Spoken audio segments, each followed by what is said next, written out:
Jennie Runevitch sat down today with Cyndi Carrasco, who hopes to take on incumbent Ryan Mears in November.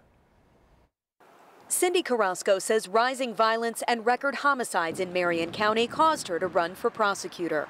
I just think that the status quo, quite frankly, is not working, and I want to earn the opportunity to change that tide. The prosecutor needs to set the tone to say, this has to stop.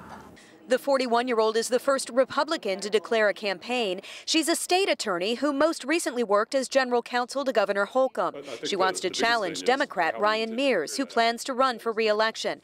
Carrasco says right now, Indy's in a public safety crisis. I've really kind of taken stock at the fact that the city that Indianapolis is now, it wasn't the city that I chose to stay here 20 years ago.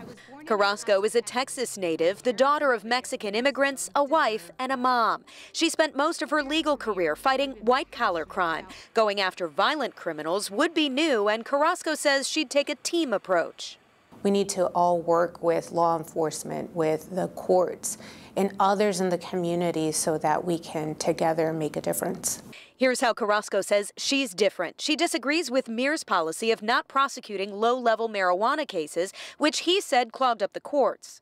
I don't believe that a prosecutor should categorically dismiss a law, because the role of a prosecutor is to enforce the law, not make the law.